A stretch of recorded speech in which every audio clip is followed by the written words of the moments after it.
I was sitting in my aunt's hospital room when she asked me to close the door. She'd been diagnosed with stage 4 pancreatic cancer 3 weeks earlier. The doctor said she had months, maybe weeks. She was 68 years old, and she was dying. I'd been visiting her every day after work, sitting with her, reading to her, just being there. We'd always been close. She was my father's sister, but she'd been like a second mother to me my whole life. That afternoon, she looked more tired than usual.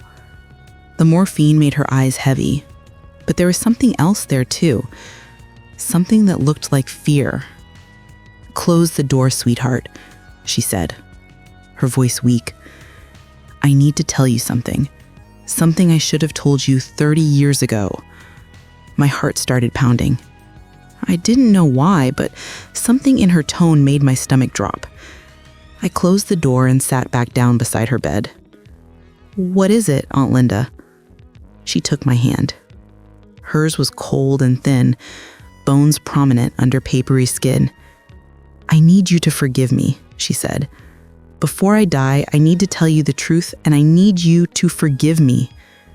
"You don't need my forgiveness for anything," I said. "Whatever it is." "I switched you," she interrupted. Her eyes filled with tears. "At the hospital, when you were born, you and my daughter, I switched you." The room tilted. "What?" "You're not who you think you are," she whispered. "Your whole life has been a lie, and it's my fault." I pulled my hand away from hers, stood up, backed away from the bed. "What are you saying?" "I'm saying that the woman you call Mom isn't your biological mother. I am." The words didn't make sense.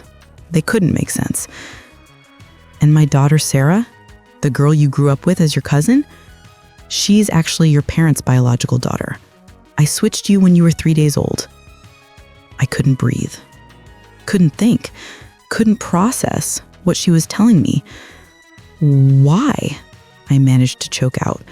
"Why would you do that?" "Because I was desperate. Because I made a terrible choice that I've regretted every day for 30 years. Because I loved you so much I couldn't bear to let you go. And because I was too much of a coward to tell the truth until now." I stared at this woman I'd loved my entire life. This woman who'd braided my hair and taught me to bake and been at every important moment of my childhood. This woman who'd stolen me. "I don't understand," I whispered. I know you don't, but I need to explain before it's too late. Before I die and you never know the truth." She reached for me, but I stepped back further. "Please, Jessica, please sit down and let me tell you everything." Jessica. That was my name, or was it? If what she was saying was true, was Jessica even supposed to be my name? Who was I? I didn't sit down, but I didn't leave either. "Tell me," I said, my voice cold. "Tell me everything." And she did. And nothing in my life would ever be the same. My name is Jessica Marie Carter, or at least that's what I've been called for 30 years. I'm a high school English teacher, married to a wonderful man named Ryan. We have 2 children, Emma, who's 7, and Tyler, who's 5. We live in the same small town where I grew up, about 20 minutes from where my parents still live. My childhood was happy, normal. I was an only child, which I sometimes wished wasn't the case, but my parents, Karen and David Carter, loved me fiercely. My dad was a mechanic. My mom was a librarian. We weren't rich, but we were comfortable. We had family dinners every night. We took camping trips in the summer. We celebrated every holiday with my extended family. My extended family included my Aunt Linda. Linda was my father's younger sister, only 3 years younger than him. She never married, never had a long-term partner that I knew of. She lived alone in a small house on the other side of town and worked as an accountant for a local firm. She was quiet, reserved, a little bit awkward in social situations, but with me, she was different, warm. present. Loving in a way that sometimes felt almost maternal. She was at our house constantly when I was growing up. Every Sunday dinner, every birthday party, every school event. She'd pick me up from school when my parents couldn't. She'd babysit me when they needed a night out. She taught me to bake cookies and to knit and to appreciate old movies. I was closer to her than I was to any of my friends' aunts were to them. People would comment on it sometimes. "Linda just adores you," they'd say, or "You're so lucky to have an aunt who's so involved." I was lucky, or I thought I was. Aunt Linda also had a daughter, Sarah. Sarah was born 3 days before me, same hospital, same floor. My mother and Aunt Linda had been pregnant at the same time, which everyone thought was such a wonderful coincidence. The family story was that Linda had gotten pregnant from a brief relationship that didn't last. She never talked about Sarah's father, never put his name on the birth certificate, raised Sarah completely on her own. Sarah and I grew up together. We were in the same grade at school. We spent every holiday together. We were more like sisters than cousins, but we were very different. Sarah looked like my dad's side of the family.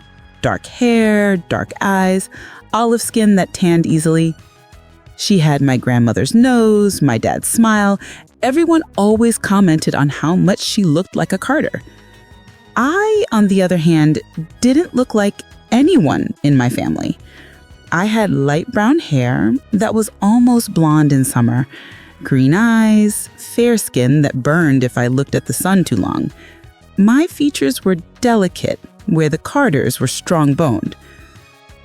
"You must look like your mom's side," people would say, but I didn't really look like my mom's family either.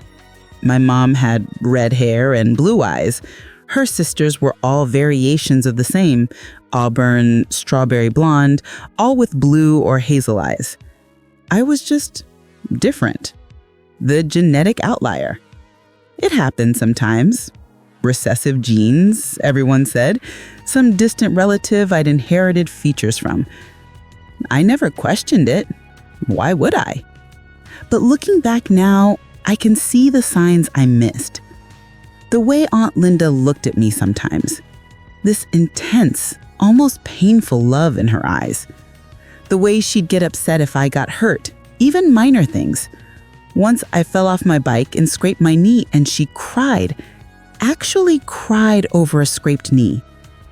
My mom had been calm, cleaning the wound and putting on a bandage, but Aunt Linda had tears streaming down her face. The way she always bought me slightly nicer presents than she bought for Sarah. Nothing obvious enough to cause problems, but I noticed. A book and a puzzle for Sarah, a book and an art set for me. Things like that. The way she wanted to be involved in everything in my life, every school play, every parent-teacher conference, even though she wasn't my parent, every milestone. My parents never seemed bothered by it. They welcomed her involvement, seemed almost grateful for it, actually. And Sarah never seemed jealous. We were close, but not in the intense way Aunt Linda and I were close. Sarah was more independent, more comfortable with the distance. We went to college in different states. I went to State University for education. Sarah went to California for computer science. We stayed in touch, but drifted apart the way cousins sometimes do. After college, I moved back home, got my teaching job, met Ryan, got married at 25. Aunt Linda cried at my wedding, sobbed actually. Happy tears, everyone said. So emotional because she was so close to me. She'd given a toast that I thought was sweet at the time, but seems different now in hindsight. Jessica has been the light of my life since the day she was born. Being part of her life has been my greatest joy. Watching her grow into this incredible woman has been a privilege I never take for granted. People had smiled and wiped their eyes. How lovely, they'd thought. How sweet. Now those words feel different. Darker. tinged with guilt. When I had Emma, Aunt Linda was at the hospital within an hour of the birth. She held my daughter with shaking hands and cried. "She's perfect," she whispered. "Absolutely perfect." She was an incredible grandmother figure to my kids, better than some actual grandmothers. She babysat constantly. She had a drawer of toys at her house for them. She never missed a recital or a soccer game. My kids adored her. Aunt Linda was one of Emma's first phrases. My parents were wonderful grandparents too, don't get me wrong, but there was something extra in the way Aunt Linda loved my kids, something fierce and desperate. I thought it was because she only had one child and had never had grandchildren of her own. Sarah hadn't married, hadn't had kids. She was career-focused, living in San Francisco, doing well for herself, but seemingly uninterested in family life. So Aunt Linda poured all that grandmother energy into my kids. It made sense. Everything made sense. My whole life made sense. Until 3 weeks ago. Aunt Linda had been feeling sick for months. Stomach pain, weight loss, fatigue. She'd finally gone to the doctor and they'd found the cancer. Pancreatic, stage 4, already spread to her liver. Inoperable, incurable, terminal. The doctors gave her 3 to 6 months. We were all devastated. My father was barely holding it together, losing his sister, his only sibling. My mother was trying to be strong for everyone. Sarah flew home from California immediately. And I couldn't imagine a world without Aunt Linda. She'd been a constant in my life for 30 years. She was family. She was love. She was irreplaceable. I'd been visiting her every day, taking time off work to sit with her, reading to her, bringing the kids to see her when she felt well enough. We'd had deep conversations during those visits about life, about death, about what mattered. She told me she loved me more times in those 3 weeks than in the previous 30 years combined. "I love you so much, Jessica," she'd say, gripping my hand. "I need you to know that. Everything I did because I loved you." I thought she was just being sentimental, facing mortality, wanting to express things she'd maybe held back during healthier times. I told her I loved her too, thanked her for being such an important part of my life, told her I couldn't imagine my childhood without her. "You're more than an aunt," I'd said just yesterday. "You've been like a second mother to me." She'd started crying then. Deep, wrenching sobs. I thought it was the emotion of the moment, the cancer, the fear, the grief. I hadn't known it was guilt. Guilt she'd been carrying for 30 years. Guilt over a choice she'd made when I was 3 days old. A choice that had determined the entire course of my life and Sarah's life and our parents' lives. A choice that meant nothing in my life was what I thought it was. Standing in that hospital room, listening to her confess, I realized that I'd been living someone else's life. The parents who raised me weren't my biological parents. The aunt who doted on me was actually my mother. The cousin I'd grown up with was actually my sister. And the woman I called mom had raised a child who wasn't biologically hers, while her biological daughter was raised by someone else. All because Linda, because my biological mother had made a choice 3 decades ago. A choice she was finally ready to confess. I still didn't sit down. I stood there, arms wrapped around myself, staring at this woman who just turned my entire world upside down. "Start at the beginning," I said, my voice shaking. "Tell me everything." Linda took a labored breath. The morphine made her drowsy, but her eyes were sharp with the need to tell this story. "I got pregnant when I was 38, she began. "It wasn't planned. It was a mistake with someone I barely knew. A conference. Too much wine. One night that changed everything." She paused, gathering strength. "When I found out I was pregnant, I was terrified. I was single, set in my ways. I'd never wanted children, never planned for them. But abortion felt wrong for me, and adoption felt impossible. So I decided to keep the baby. Your parents, Karen and David, they were so excited for me. They'd been trying to have another baby for years with no luck. Your mom had 3 miscarriages after David was born. They'd made peace with having just one child, but they were thrilled I was pregnant, thrilled you'd have a cousin so close in age." I flinched at that. Have a cousin. But it wasn't true. Sarah wasn't my cousin. Then Karen found out she was pregnant too. A miracle, the doctors called it, after all those years. She was 41. They said it probably wouldn't happen, but it did. Her voice cracked. "We were pregnant together, due 3 days apart. Everyone thought it was magical. 2 babies in the family at the same time. We shopped together, went to doctor's appointments together, planned nurseries together. But I was struggling," she said quietly. "As the pregnancy progressed, I was having panic attacks. I wasn't ready. I didn't want this. I loved the baby in theory, but the reality terrified me. I remembered my own pregnancies, the fear mixed with joy, the overwhelming responsibility. I'd had Ryan. I'd had support. I couldn't imagine going through it alone. I went into labor first, 3 days before my due date. Karen came to the hospital with David. She was so supportive, so excited. She stayed with me through the whole thing." Linda's eyes went distant, remembering. "I gave birth to a baby girl. She had dark hair and dark eyes. She looked like David, like our mother, like a Carter. Sarah. She was describing Sarah."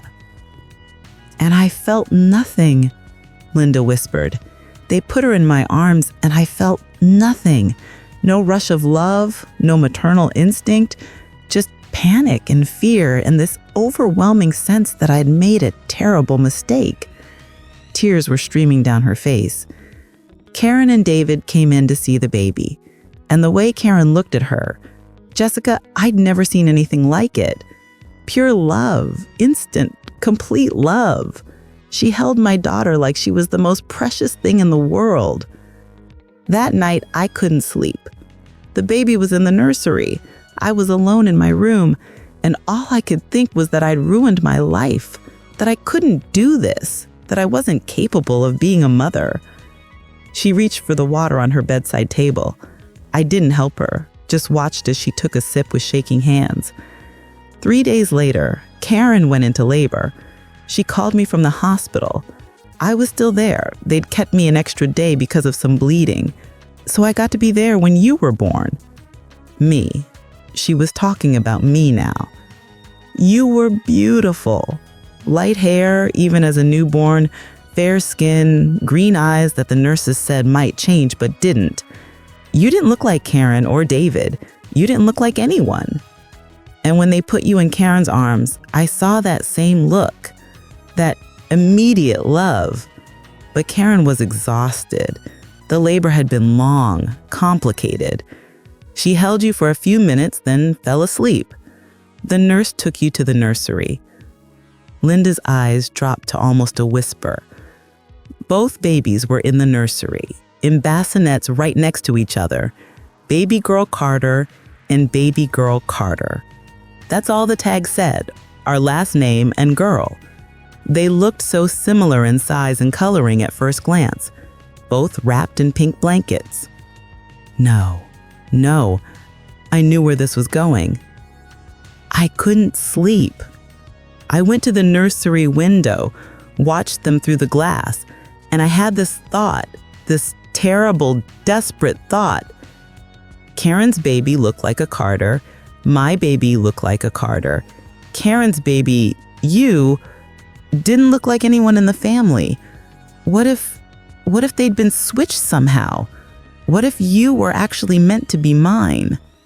That's not how genetics works, I said harshly. I know. I knew that even then. But I was desperate and scared and not thinking rationally. And the more I watched, the more I convinced myself that you were supposed to be mine, that Sarah was supposed to be theirs. They'd wanted another baby for so long. They'd be wonderful parents. Sarah would have a brother. She'd have the family she deserved. And I could raise you, the baby who didn't fit the Carter mold, the baby I could love because she felt different, special, mine. My stomach turned. So you switched us. I waited until the middle of the night.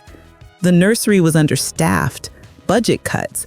There was only one nurse and she was dealing with a baby who wouldn't stop crying on the other side of the room. I went in. I said I wanted to see my baby. The nurse pointed to Sarah's bassinet. I picked her up, pretended to rock her. The nurse went back to the crying baby. And then I switched the tags. It took seconds, just seconds, to change everything. I felt like I was going to be sick. In the morning, they brought Sarah to Karen, brought you to me, and no one knew. No one even How could no one notice? I demanded. How could Karen not notice she had a different baby? Because newborns change so fast? Because Sarah had been born 3 days earlier and looked a little different from when Karen had seen her briefly? Because Karen was exhausted and overwhelmed and just trusted that the hospital had given her the right baby? And you? My voice was sharp. Did you feel guilty? Immediately, enormously. I held you in my hospital room and thought about confessing, about switching you back. But then I looked at you and I felt something I hadn't felt for Sarah. Love. Real, overwhelming maternal love. That's not love, I said. That's possession. She flinched. Maybe it was, but it felt like love. It felt like you were meant to be mine. So you just kept quiet? Let Karen raise your biological daughter and you raised hers? I convinced myself I was doing the right thing, that Karen and David would be better parents to Sarah than I would, that you needed me in a way Sarah didn't. I told myself I was giving everyone what they needed. I laughed bitterly, except no one knew what they were actually getting. You didn't give Karen a choice. You didn't give anyone a choice. I know that now, but I was in survival mode. And as the days passed, it got harder to confess. I was discharged from the hospital with you.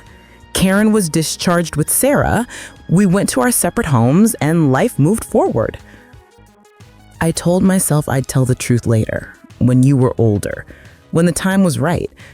But there was never a right time, and I was terrified of losing you. She was crying openly now. So I became the devoted aunt. I inserted myself into your life as much as I could without seeming suspicious.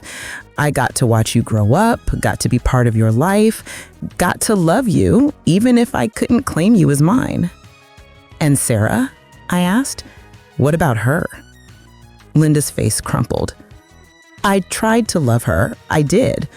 But every time I looked at her, I felt guilty. Guilty for giving her away. Guilty for not feeling the connection I should have. So I kept my distance. I provided for her. I took care of her, but I never bonded with her the way I should have. And she knew. Kids know when they're not truly wanted. Sarah grew up feeling like she was never quite enough for me, and she wasn't wrong. I thought about Sarah. Quiet, independent Sarah who moved across the country as soon as she could, who rarely came home, who had a relationship with Linda that was cordial but distant. She deserved better, I said. She did. You both did. Everyone did. I made a selfish, terrible choice and everyone suffered for it. Does anyone else know? Did you tell anyone? Never. I've carried this secret alone for 30 years. The only person who knows is you. And now before I die, I'm telling you because you deserve to know the truth. I finally moved, not toward her, but toward the window. I looked out at the parking lot, at the normal world going about its normal day. My whole life was a lie. Karen wasn't my biological mother. David wasn't my biological father. The woman dying in the bed behind me was my mother, my actual mother, who'd stolen me and then spent 30 years pretending to be my aunt. And Sarah, poor Sarah, growing up with a mother who secretly resented her, who was distant and cold because she'd given up her real daughter. Except Sarah was her real daughter, biologically. She just didn't know it. You have to tell them, I said, not turning around. You have to tell everyone. She can't. Jessica, please. It will destroy the family. It will hurt everyone. It's already destroyed. You destroyed it 30 years ago. You just hid it well.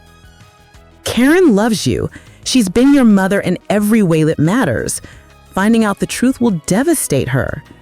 She deserves to know she raised someone else's child while her biological daughter was raised by someone else. And what good will that do? What good comes from telling her now? I turned to face her. The truth. The good that comes is the truth. The truth will destroy her. It will destroy David. It will destroy Sarah. It will destroy your relationship with all of them. That's not my fault. That's yours. She was sobbing now. I know it's my fault. That's why I'm telling you, so you can decide, so you can choose whether to tell them or let them live in peace. Don't put this on me, I said angrily. Don't make me responsible for your lie. I'm dying, Jessica. In a few weeks, I'll be gone. And if you don't tell them, the secret dies with me. No one else has to be hurt. Except me. I have to be hurt. I have to live knowing the truth. I'm sorry, she whispered. I'm so sorry. I walked toward the door. Jessica, please don't leave like this. I need to know you forgive me. I don't forgive you, I said, my hand on the door handle. I don't know if I ever will. Please don't tell them. Don't destroy the family because of my mistake. I looked back at her, frail and dying and desperate. I don't know what I'm going to do, I said honestly, but I need to get out of this room before I say something I can't take back. I left, walked down the hospital corridor on shaking legs, made it to my car before I completely fell apart. I sat in the driver's seat and sobbed, deep, wrenching sobs that hurt my chest and made it hard to breathe. Who was I? Who were my parents? Who was my sister? Everything I believed about myself was wrong. My phone rang. I looked at the caller ID through blurred vision. Mom. Except she wasn't my mom. Not biologically. She was the woman who'd raised me, who'd loved me, who'd done everything a mother should do, but she'd done it for a child who wasn't hers, while her biological child was raised by someone else. I didn't answer. I couldn't. What would I say? The phone stopped ringing. A moment later, a text came through. Hi, honey. Just checking if you're still coming for Sunday dinner tomorrow. Love you. Sunday dinner, our family tradition. Karen, David, Ryan, the kids, and me. Linda usually came too when she felt well enough. Sometimes Sarah when she was in town. Except we weren't the family I thought we were. How was I supposed to sit at that table and pretend everything was normal? How was I supposed to look at Karen and not scream that she'd raised the wrong daughter? How was I supposed to look at David and not demand to know if he'd ever suspected?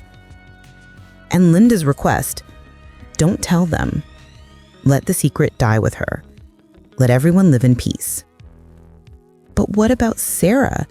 Didn't she deserve to know that the cold, distant mother who'd raised her wasn't actually her mother? That she'd been stolen from parents who would have adored her, What about Karen and David? Didn't they deserve to know they'd missed out on raising their biological daughter? That their real daughter was living in San Francisco, thinking she was just a niece? What about me? Didn't I deserve to have a relationship with my biological father, David, with my biological brother, who I thought was my father? Wait, no. David was No. I tried to work through the relationships in my head and felt dizzy. Linda was my biological mother, making David Carter my biological father, which meant Karen had no biological relationship to me, which meant my dad, the man I called dad, was actually my uncle. And Sarah wasn't my cousin, she was my half-sister through David. No, wait, that wasn't right either. I grabbed a pen from my purse and a receipt from the cup holder, drew it out. Linda had given birth to Sarah. Sarah's biological father was unknown. Karen and David had given birth to me, making them my biological parents.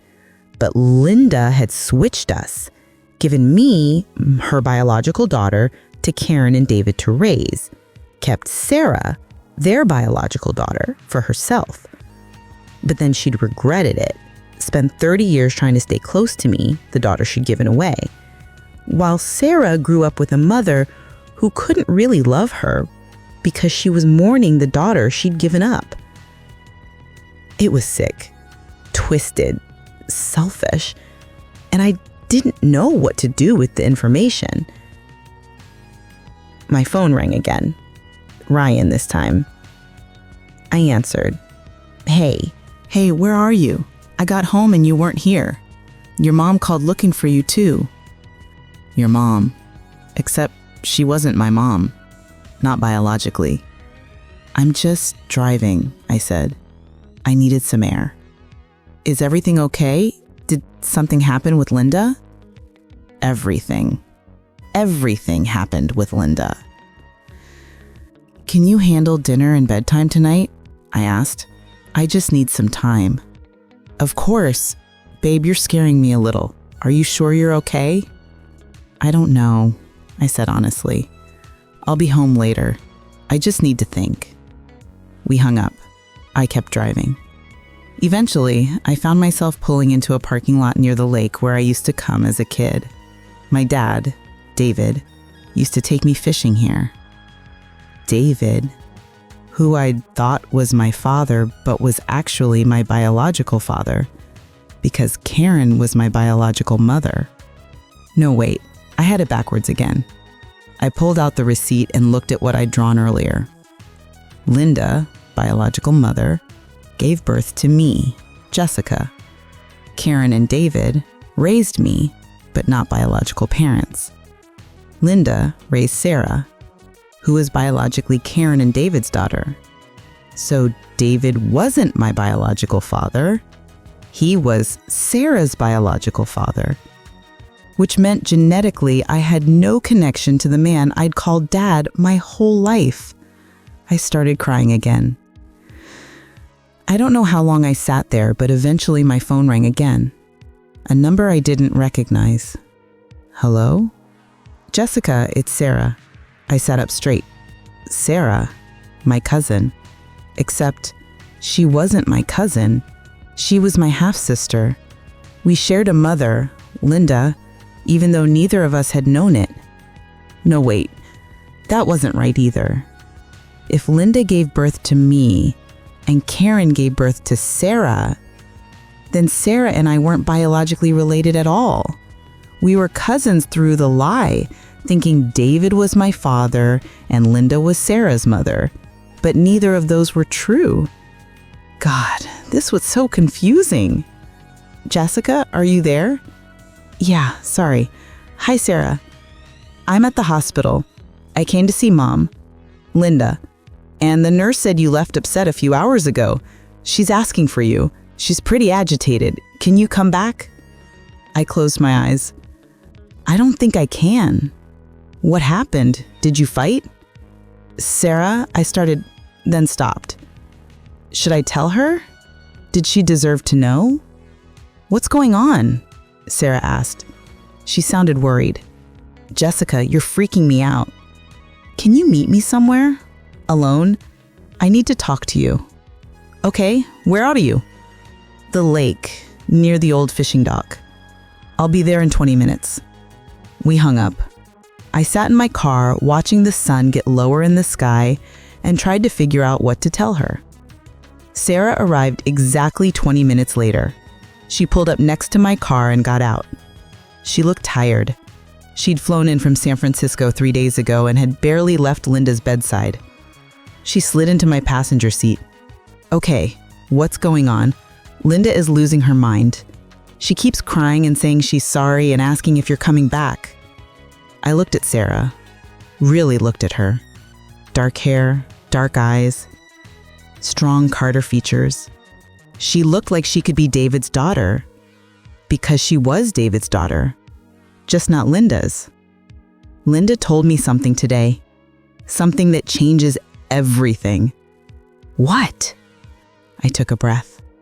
She told me that she switched us when we were babies in the hospital. Sarah stared at me. What are you talking about? She confessed today. She's dying, and she wanted to confess before she died. She switched the name tags in the hospital nursery when we were 3 days old. Why would she do that? Because she didn't bond with me when I was born. She panicked. She thought you, Karen's baby, would be better off with Karen and David because you looked like a Carter. You looked like you belonged to them. And she thought maybe she could love me better than she could love you. I watched the words hit Sarah like physical blows. She gave me away, Sarah whispered. She gave me away because she didn't want me. No, she gave me away. I'm her biological daughter. She gave me to Karen and David to raise. But she kept me. She raised me. So why, Sarah's voice broke, why was she always so distant, so cold? If she chose to raise me, why did she never really love me? And there it was. The cruelty of Linda's choice laid bare. Because she regretted it, I said softly. She switched us, and then she immediately regretted it. She wanted me back, so she became the devoted aunt, inserted herself into my life, stayed as close to me as she could. Well, I grew up with a mother who resented me, Sarah said. Tears were streaming down her face now. A mother who was distant and cold and never really bonded with me because I was a reminder of the daughter she'd given away. Sarah, I'm so sorry. Does anyone else know? Does Karen know? Does David? No, just Linda. Just us now. Sarah let out a sound that was half laugh, half sob. So my whole life is a lie. The woman who raised me isn't my mother. She's my, what? My aunt? If you're her biological daughter and I'm Karen and David's biological daughter, then we're not even related. No, we're not. I mean, we grew up as cousins, but biologically, we have no connection. And Karen and David, they're my biological parents. They had a daughter and never knew it because Linda stole me from them. She put her head in her hands. What do we do? Do we tell them? I don't know. Linda begged me not to. She said it would destroy the family, destroy Karen especially. Linda doesn't get a vote, Sarah said harshly. She did this. She doesn't get to decide whether we tell the truth. I know, but Sarah, think about it. If we tell them, then Karen finds out the daughter she raised and loved for 30 years isn't biologically hers, and the daughter she gave birth to was raised by someone else, someone who didn't even love her. Sarah's voice was bitter. Yes. And David finds out the same thing. Yes. And what about you? What about your relationship with them? Karen has been your mother for 30 years. Are you going to suddenly stop seeing her as your mother because of biology? I thought about Karen, about her teaching me to read, braiding my hair before school, holding me when I cried over my first heartbreak, being there when Emma was born. No, she's my mom. Biology doesn't change that. But it changes everything else, Sarah said. It changes who we are, who we thought we were. We sat in silence for a moment. I always wondered why Linda was so distant with me, why she never seemed to really love me. I thought there was something wrong with me, that I wasn't good enough, that I wasn't lovable. That's not true. That was never true. Wasn't it? My own mother didn't want me. She literally gave me away. She made a terrible choice, but that's on her, not you. And Karen and David, they wanted another baby so badly, had all those miscarriages. And when they finally had me, Linda took me from them, took me and never told them. I know. They deserve to know. They deserve to know they have a biological daughter who's been in their lives all along, who they loved as a niece, but could have loved as a daughter. But what good does it do now? I asked. We're 30 years old. We were raised by the people who raised us. Knowing the biology doesn't change the past. It changes how we see the past. It changes everything. Sarah looked at me. You're thinking about not telling them? You're considering keeping Linda's secret? I don't know what I'm thinking. I'm overwhelmed and confused, and I don't know what the right thing is. The right thing is the truth, Sarah said firmly. They deserve the truth. All of them. Karen, David, Ryan, everyone. Ryan, I said.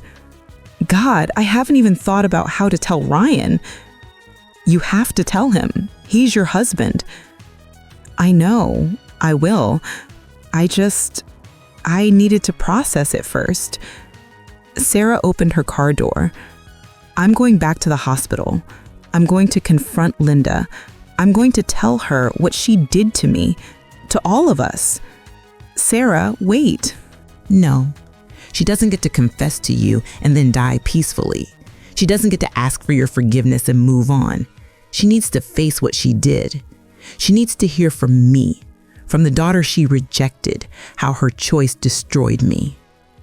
She's dying. I know, and I'm glad I get to tell her the truth before she does. She got out of the car, paused with her hand on the door. Are you going to tell Karen and David? She asked. I don't know yet. Well, I am.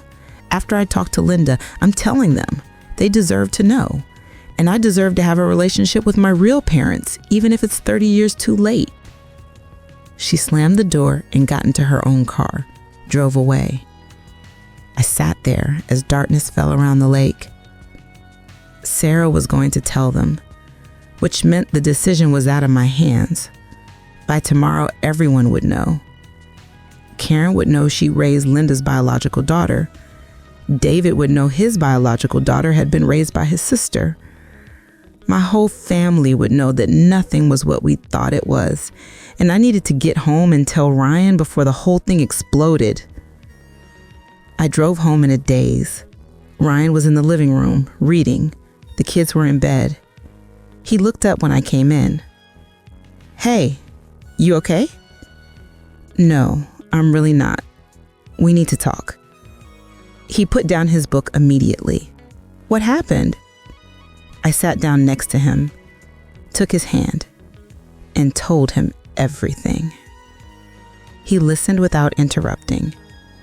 When I finished, he just stared at me. So Linda is your biological mother, he said slowly. Yes. And you were raised by your biological parents, but they didn't know it because Linda switched you with their biological daughter. Yes. And Sarah is going to tell them tonight. Yes. He pulled me into his arms. Jesus, Jess, I'm so sorry. This is insane. I started crying into his shoulder. I don't know who I am anymore. I don't know how to process this. You're you, he said firmly. You're Jessica. You're my wife. Emma and Tyler's mom. Karen and David's daughter. This doesn't change who you are, but it changes everything about where I came from. Maybe, but it doesn't change who you've become. I pulled back to look at him. What do I do? How do I face them? How do I look at Karen tomorrow and talk about this?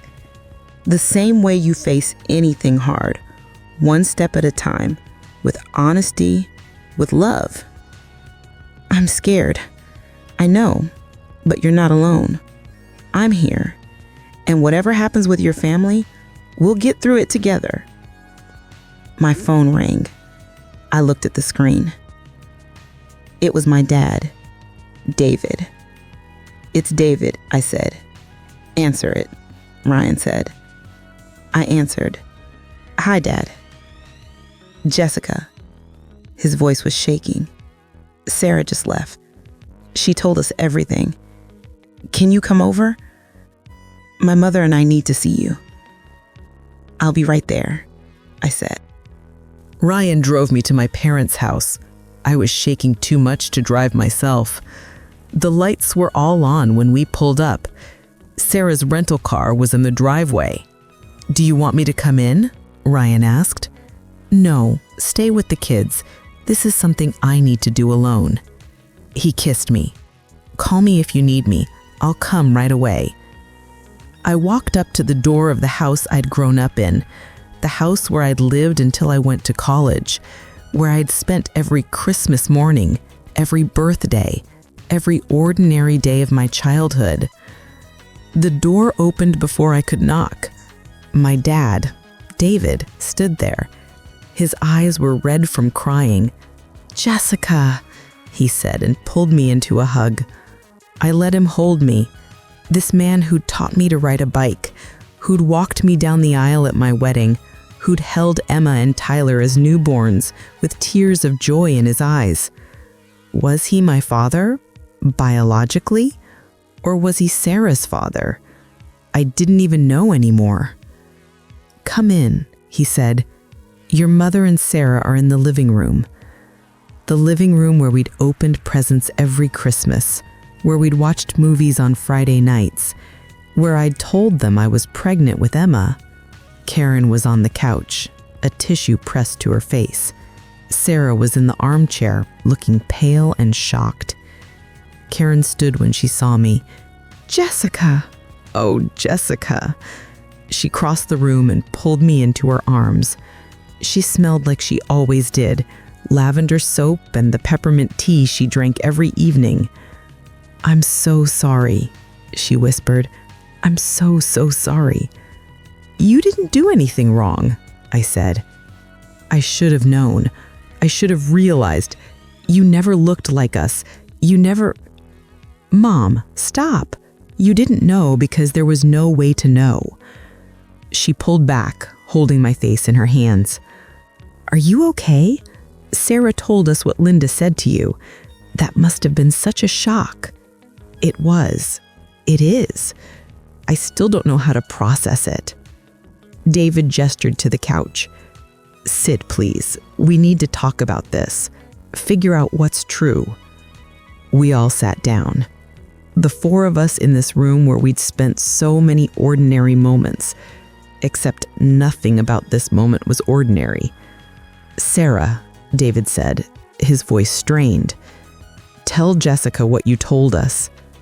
Sarah looked at me. Her eyes were hard, angry. I went to the hospital.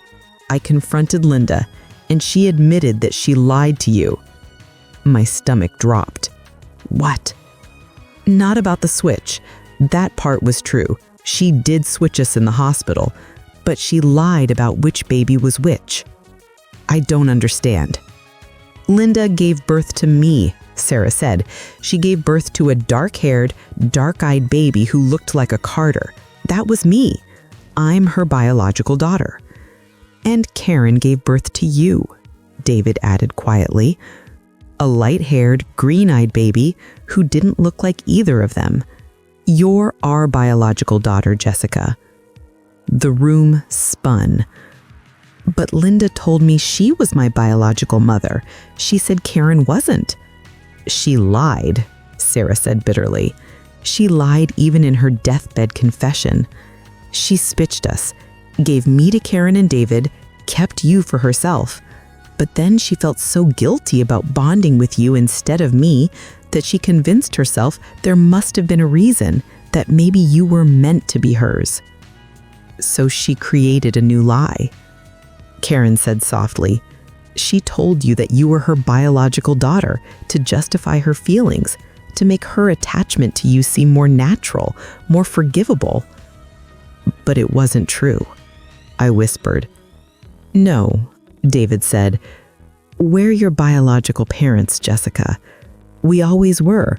Linda stole you from us and raised you herself, while giving our biological daughter to us to raise. I looked at Sarah. So you're? I'm Linda's biological daughter, Sarah said. The daughter she gave away because she didn't want me, because she wanted you instead. And then she spent 30 years lavishing attention on you while keeping me at arm's length. The cruelty of it hit me all over again. Linda had given birth to Sarah, switched her for me, and then resented Sarah her whole life because Sarah wasn't me. How do you know she lied to me? I asked. Did she admit it? She tried to maintain the lie at first, but I did the math. I made her walk through the timeline again, and she got confused, mixed up details. Finally, she broke down and admitted it. She gave birth to me, not you. But she'd convinced herself over the years that maybe she was wrong, that maybe somehow you were hers. She wanted to believe it, because then her choice wouldn't seem so selfish. If you were her biological daughter, then switching you made some kind of twisted sense. But you weren't. You were ours, and she took you anyway. I put my head in my hands. This is insane. All of it. I went to the hospital administration, David said. They're pulling the birth records from 30 years ago. They still have them archived. We'll have the official documentation soon. But Jessica, we already know the truth. He pulled something out of his pocket. A photograph, faded and creased, but still clear. This is you, 3 hours old. The hospital took it before they brought you to your mother. See the timestamp? See the name? I looked at the photo. A tiny newborn with a tuft of light hair and squinted eyes. At the bottom, printed text, Baby girl Carter, born to Karen and David Carter, 6 pounds, 4 ounces. That was me. And this, Karen said, pulling out another photo, is the baby Linda gave birth to 3 days earlier. A newborn with dark hair and darker skin. Baby girl Carter, born to Linda Carter, 7 pounds, 2 ounces. Sarah.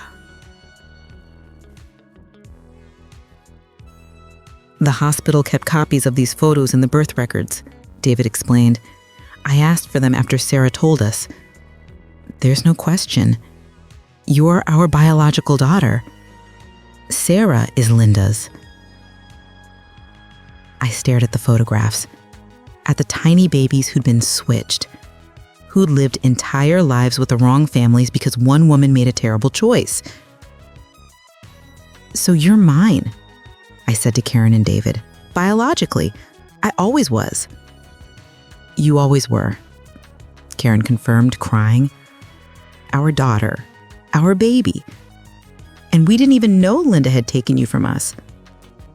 But you raised me anyway. Linda switched us, but somehow I still ended up with my biological parents.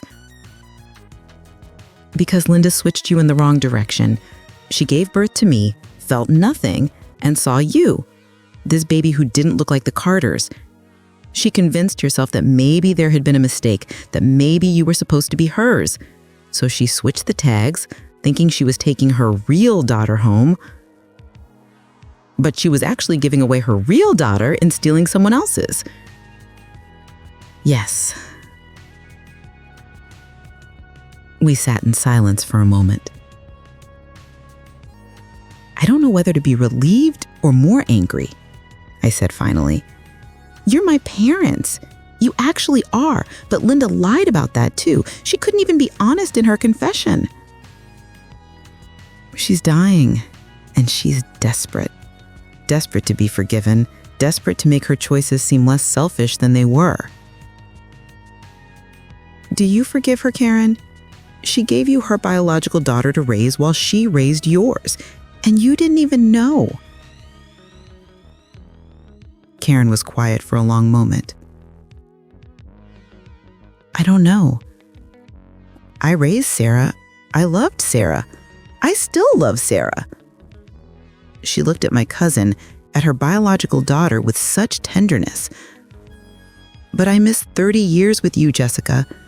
30 years of knowing you were mine, of bonding with you as my daughter, instead of watching from the outside while Linda monopolized you.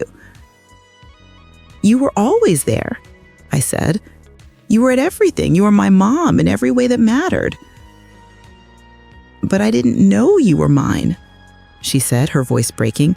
Every time Linda showed up at a school event, every time she inserted herself into your life, I thought I was being generous by sharing.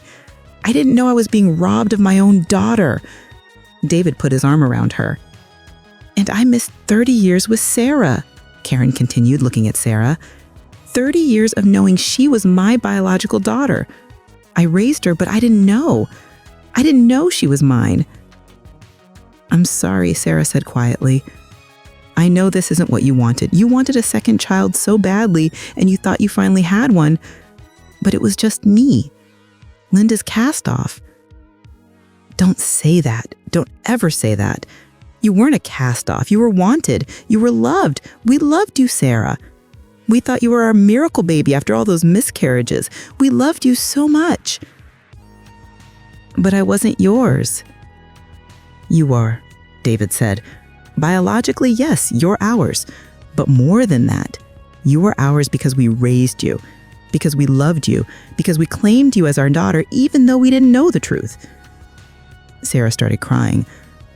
I always felt like I didn't quite fit, like there was something wrong with me. Now I know why. I wasn't supposed to be with you. Linda gave me away because she didn't want me. I moved to sit next to her, put my arm around her. She made a terrible choice, but that's on her, not you. You deserved better. We both did. We both deserve the truth.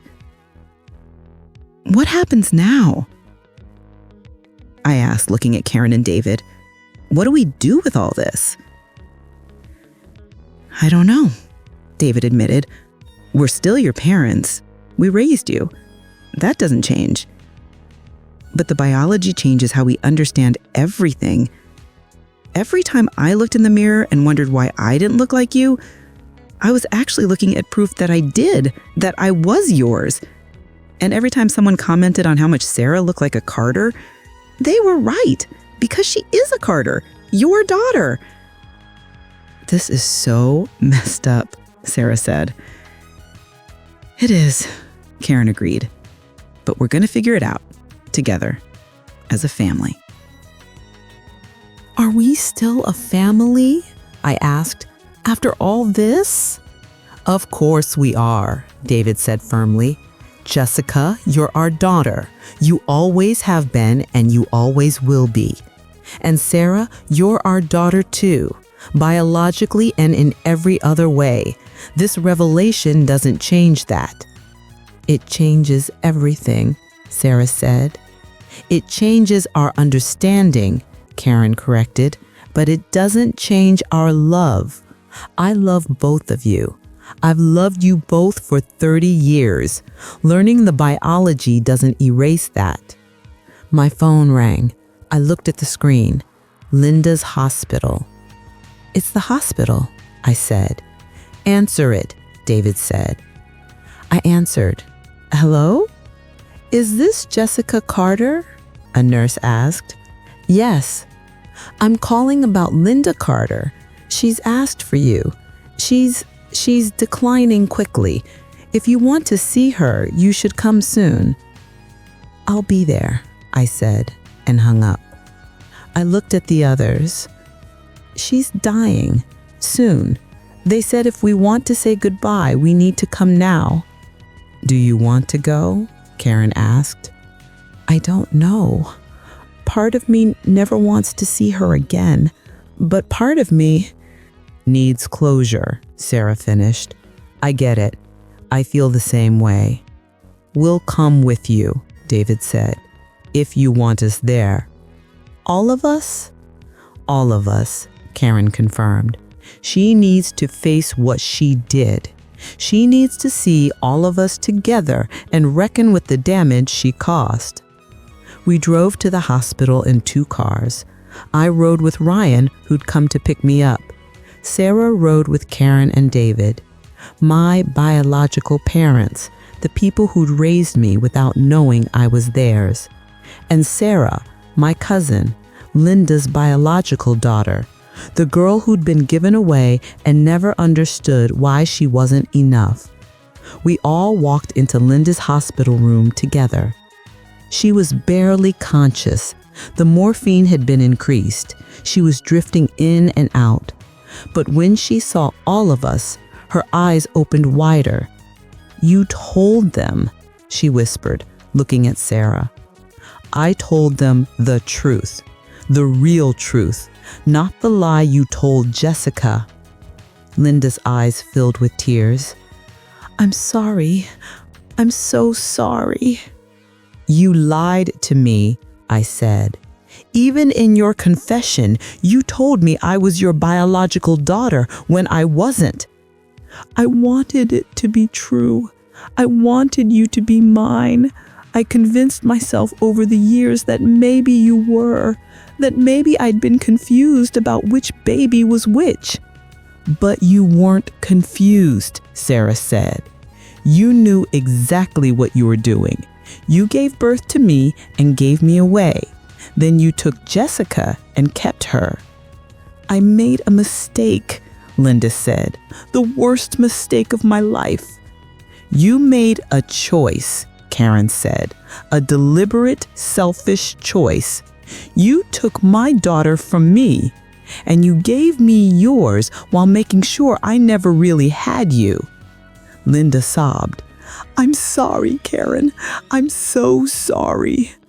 Sorry doesn't give me back 30 years, Karen said. Sorry doesn't give me the chance to raise my daughter knowing she was mine, to bond with her without you interfering, to have that connection. She looked at Sarah. And sorry doesn't give Sarah the mother she deserved, the one who would have loved her unconditionally instead of resenting her for not being someone else. I tried to love her, Linda whispered. You failed, Sarah said flatly. You failed spectacularly. And I spent 30 years thinking it was my fault, that I was unlovable, when really, you just didn't want me. I did want you. I wanted her more. The honesty of it was brutal. Linda looked at me. Jessica, my sweet Jessica, can you forgive me? I looked at this dying woman who'd shaped my entire life with her choices, who'd stolen me and loved me and lied to me. I don't know, I said honestly. Maybe someday, but not today. Please, I'm dying. You need forgiveness so you can die in peace, I interrupted. But what about our peace? What about the chaos you're leaving behind? You don't get to drop this bomb and then escape into death while we deal with the fallout. I know I don't deserve forgiveness. No, Sarah said. You don't. Linda looked at all of us. Her brother David, his wife Karen, the 2 daughters she'd switched. I love you. All of you. That's the one truth in all my lies. I love you. Love isn't supposed to hurt this much, I said. Love isn't supposed to be this selfish. I know. We stood there as her breathing got shallower, as the machines beeped their steady rhythm, as death crept closer. Part of me wanted to forgive her, wanted to give her peace before she died, but I couldn't. Not yet. Maybe not ever. She closed her eyes. I'm sorry, she whispered one last time. And then she was gone. The machines flatlined, nurses rushed in, but we all knew she was dead. And with her death, the last person who knew the full truth of what had happened 30 years ago was gone. We were left with the pieces, the photographs and the birth records and the DNA we didn't need to test because we could see the truth in our faces. Karen and David's daughter, me, raised by Linda, but always theirs. Linda's daughter, Sarah, raised by Karen and David, but always hers. A family fractured by one woman's choice and pieced back together by death and truth. That was 8 months ago. I'm sitting in Karen and David's backyard, my parents' backyard, watching Emma and Tyler play on the swing set. The same swing set I played on as a child, the same yard where I learned to do cartwheels and had birthday parties and spent countless summer afternoons.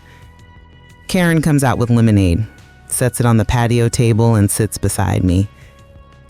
They're getting so big, she says, watching the kids. I know. Emma starts 3rd grade next month. Time goes fast. We sit in comfortable silence. It's different now between us. Not worse, but different. Heavier with knowledge. Lighter with truth. How are you doing? Really? Better, I say honestly. Some days are harder than others, but better. After Linda died, we did get the DNA tests. Not because we needed proof, the hospital records and photographs made it clear, but because we needed official documentation, legal certainty. The results confirmed what we already knew. I was Karen and David's biological daughter. Sarah was Linda's. I am who I'd always thought I was, except I'd spent 30 years being raised partially by the woman who's stolen me, never knowing she was the thief. Sarah took it harder. She'd spent her whole life feeling unwanted by Linda, and learning the truth only confirmed her worst fears. Her biological mother had given her away and then resented her for not being someone else. But Karen and David stepped up in a way I'll always be grateful for. You're our daughter, David told Sarah at Linda's funeral. You always have been. We raised you. We love you. The biology just confirms what we already felt. Sarah had broken down crying. But you wanted another baby. You wanted Jessica. And Linda gave you me instead. We wanted a child, Karen corrected. And we got you. Beautiful, brilliant you. We've loved you every day of your life, Sarah. Learning you're biologically ours just makes that love make even more sense. It's been a journey for Sarah. She's in therapy now, working through the abandonment issues, the feeling of never being enough. But she's also building a deeper relationship with Karen and David. She calls them mom and dad now instead of Karen and David. It's still strange sometimes, but it's also right. She flew back to San Francisco last month, but plans to move back here in the fall. Closer to family, closer to the parents she's finally allowing herself to fully claim. As for me, I've had to reframe my entire childhood. All those times I wondered why I didn't look like my family, I actually did. I looked exactly like my mother and father. The pieces were just scattered in a way that made the resemblance less obvious. All those times Linda was overly involved in my life, she wasn't being a devoted aunt. She was being a possessive thief who couldn't let go of what she'd taken. Ryan has been incredible through all of this. Steady and patient and willing to listen to me process the same thoughts over and over. Does it change how you feel about Karen? He asked me one night, knowing she's your biological mother instead of just the woman who raised you. I'd thought about it. It makes me love her more, I think. She raised me without knowing I was hers. She loved me as her daughter while Linda was constantly interfering, and she never once made me feel like anything less than wanted. What about Linda? Do you forgive her? I don't know. Some days I think I do. Some days I'm so angry I can barely breathe. She stole from all of us, from me, from Sarah, from Karen and David. She robbed us of truth for 30 years. But she also loved you.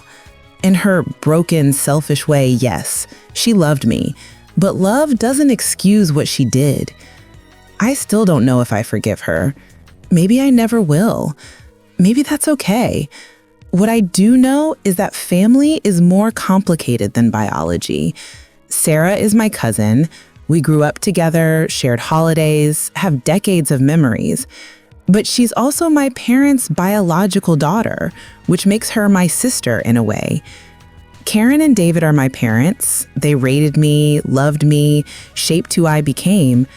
And now I know they're also my biological parents, which adds another layer to our relationship, but doesn't fundamentally change it. And Linda was my aunt, my thief, my biological non-mother who loved me in a broken way. She's gone now, but her choices echo through all our lives. We had a family meeting last month, all of us, Karen, David, Sarah, Ryan, me, and the kids.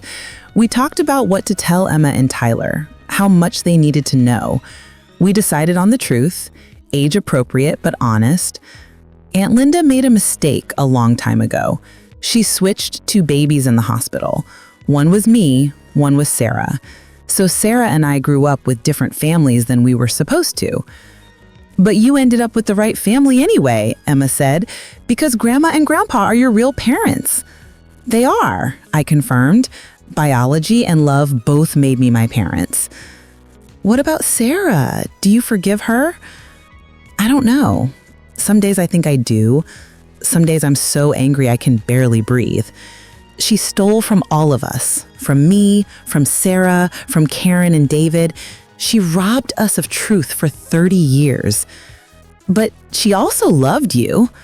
In her broken, selfish way, yes, she loved me. But love doesn't excuse what she did. I still don't know if I forgive her. Maybe I never will. Maybe that's okay.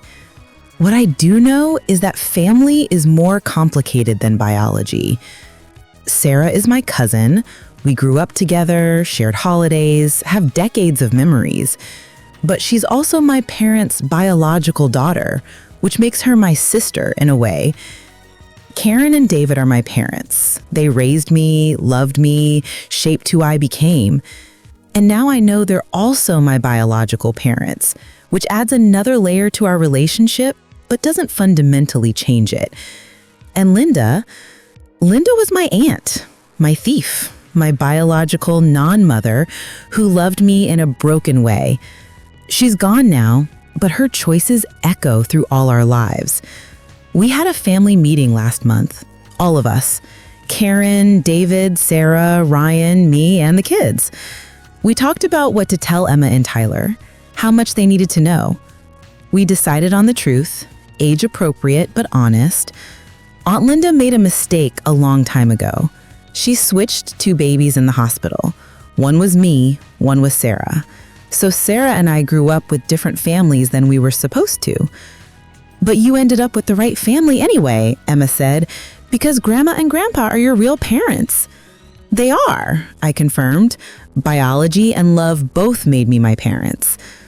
What about Sarah? Do you forgive her? She ended up with a family who loved her very much, and now she knows that Grandma and Grandpa are her real parents too. The kids accepted it with the resilience children have. To them, it's just another family story, not a tragedy, just a complicated truth. Maybe they're right. Maybe that's the healthiest way to see it. Karen reaches over and takes my hand now, sitting in the afternoon sun. I'm glad you're here, she says. I'm glad too. Do you ever think about how different things could have been if Linda had never switched you? All the time. But I don't know if they would have been better or worse, just different. I think about it too. I think about raising you knowing you were mine, having that bond from the beginning without Linda constantly interfering. But you did raise me. You were my mom in every way that mattered. I am. She squeezes my hand, and I always will be. Sarah's car pulls into the driveway. She's visiting for the weekend. She gets out, and Emma and Tyler run to greet her. Aunt Sarah, they shout, though now she's also technically their aunt by biology, not just by the lie we all lived. Family is complicated. Biology matters and doesn't matter. Truth is essential and devastating in its consequences, even if not in its intention. But somehow, we're finding our way through it. Karen is learning to let Karen and David love her as their daughter. Karen and David are embracing both of us fully, biology and history intertwined. And I'm learning that identity isn't just about who gave birth to you. It's about who raised you, who loved you, who shaped you into who you became. I'm Jessica Carter, daughter of Karen and David, mother of Emma and Tyler, wife of Ryan, teacher, friend, sister to Sarah in ways that transcend biology. And I'm also the woman who learned that sometimes the truth shatters everything you thought you knew, and you have to rebuild from the pieces. But the rebuilding can be beautiful too. Honest, real. We're not the family we thought we were, but we're family nonetheless. And that's enough.